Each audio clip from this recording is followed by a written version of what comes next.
Welcome back to my channel. Another day, another rebirth. I hope all is well. I hope you're loving yourself and I hope you're letting love in. I really wasn't going to make this video because I have this big ass pimple on my face. But they say come as you are. So here I am. And here I go. Today I want to talk about spiritual hygiene, which is like the foundation, the basics, the number one of any spiritual work, of any spiritual practice, any spiritual journey. And if you have elders that are not teaching and telling you this, I fear you need new ones. So let's talk. I don't know what y'all think about when y'all think about like spiritual hygiene, but I definitely think about physical hygiene. I think about showers being a meditative space, going into trance, hearing messages for those who have spiritual connections to water, because water is the end all be all, right? And literally Queen Afua, if you're familiar with her and her work and what she does for women in spirituality, she literally calls the bathroom the hydrotherapy room. It's where you get yourself together. It's where you debrief. It's something you should be doing every day. I don't know, some demographics, they don't do that every day, but hey, that's a part of my spiritual hygiene, because when I get in the shower, I pray, I meditate, I think about all the energy that I want to wash off of me and that no longer serves me.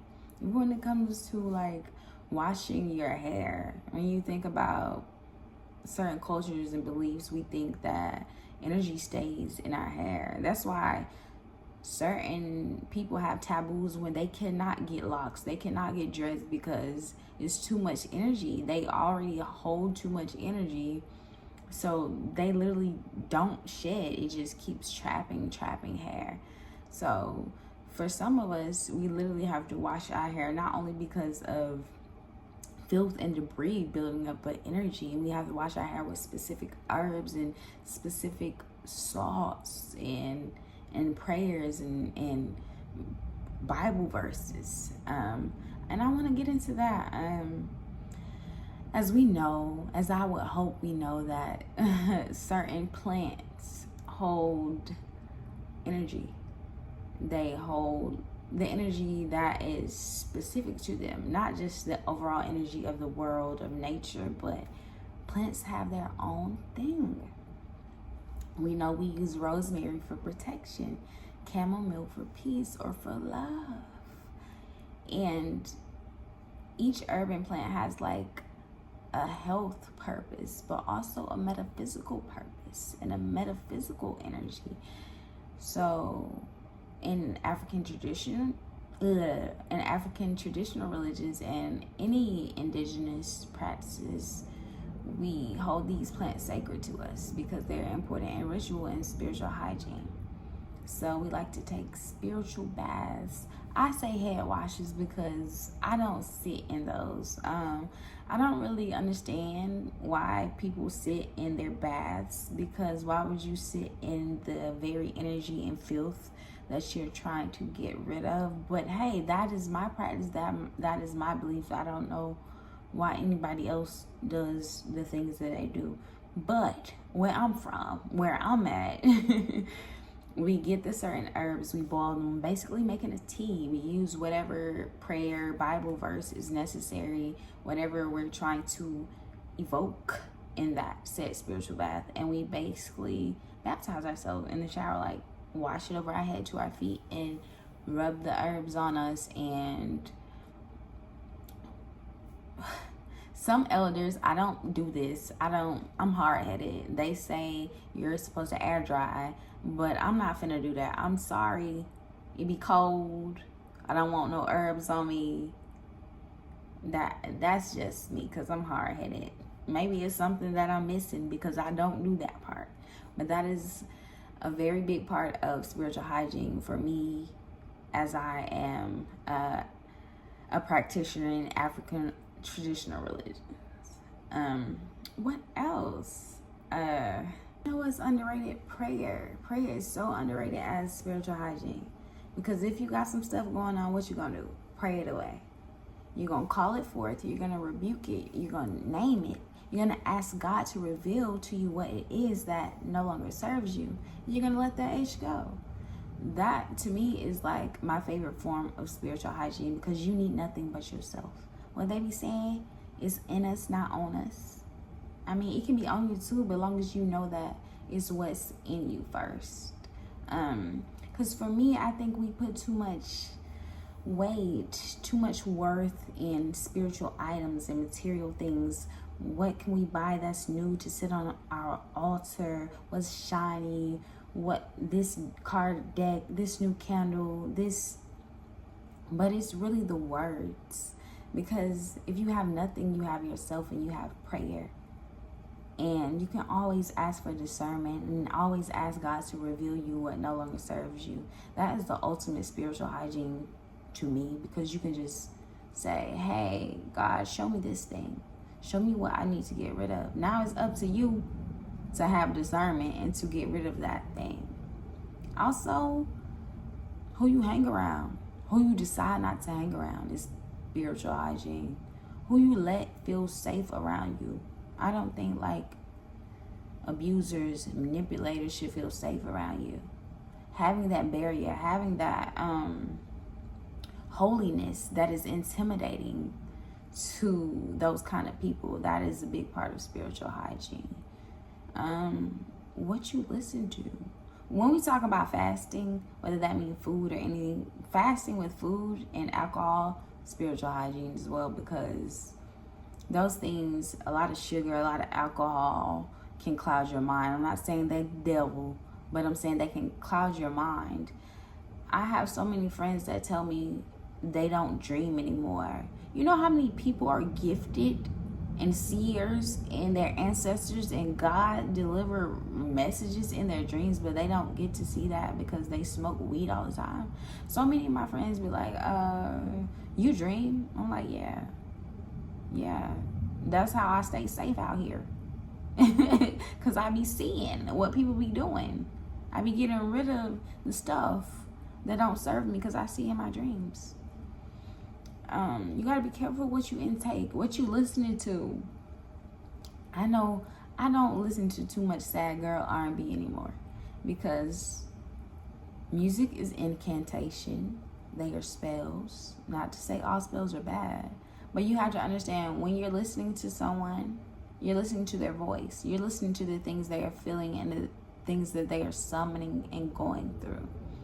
I can't listen to much sad girl R&B because I'm going to be walking around begging MFs. I'm going to be walking around, oh my God, I'm not worthy. I'm partaking in this lifestyle that is not fit for me. Same way with murder music. How you waking up first thing in the morning and putting on 21 Savage, ESTG? You want to go kill somebody and you finna go work in your cubicle. Bad spiritual hygiene, bad spiritual upkeep. Who are you listening to? What friends are you calling when you're in a spiritual crisis? What are they telling you? What ideas, what energies are they putting on you? And you have to understand, even when you have to deal with people like that you know that don't mean you any well, and they like to project and is that the word? Project and spew and clean off on you. You have to learn how to get that off of you. You should be learning what herbs are special to you in your lineage, what prayers, what books. You should be learning that. You should be developing discernment when it comes to the things that are special and specific, particular to your spiritual hygiene. But then you have to ask yourself, okay, in what part of my life do I feel most vulnerable? Do I feel vulnerable at work? Should I get a protection amulet that protects me from this type of energy I'm experiencing at work? What type of energy am I experiencing at work? Am I experiencing gossip? Am I experiencing sexual harassment? What things do I need to protect me? There's always Google. There's always elders. You can ask. I say go to elders before you go to Google, because Google just gonna give you the most random thing ever. Not say it don't be right, but you really want to ask somebody that's in your particular practice, because some things mean different things in different cultures, right? Another underrated form of spiritual hygiene and protection: learning to shut BF up. Sounds harsh, but some of you have big dreams, big goals, and a lot of it hasn't happened because you run and tell everything, every feeling you feel, every dream you have, every idea, and you keep giving people the chance to put negativity onto that. Yes, I get it. What's meant for you is for you. However, free will. And some of y'all just be ruining things, sharing it prematurely, giving people the chance to project their insecurities onto you. Some of you have family secrets that are so powerful and necessary for you to reach your goals, but God is not going to tell you and show them to you. Your ancestors are not going to show them to you because you don't know how to keep hush about the little things. I'm being so for real right now. If you feel any doubt, any feeling when you're talking to somebody and something like, don't do it. Don't tell them. Keeping secrets, having things that are sacred to you in your journey is a very necessary part of spiritual hygiene. Keeping negative things off of you. It seems so easy to say, but how many of us, we have these like excitement that just, these moments of excitement that like come to us. We're like, oh, I gotta tell so and so. The next thing you know, it falls through. Maybe it wasn't meant for us, or maybe it was a lesson for us to learn to be quiet. Well, that's all I can really think of for now. I might do a part 2 on this video because there's so much to spiritual hygiene and protection that my brain just can't figure it all out right now. But those of you who follow me on Twitter and Instagram, feel free to hit me up and ask me anything regarding spirituality, as long as it's, appropriate. There's an upcoming full moon on the 19th coming, so it's a perfect time to practice new ritual when it comes to hygiene and spiritual protection. Yeah, I wish you well. I love you all. Be safe, have fun, live life.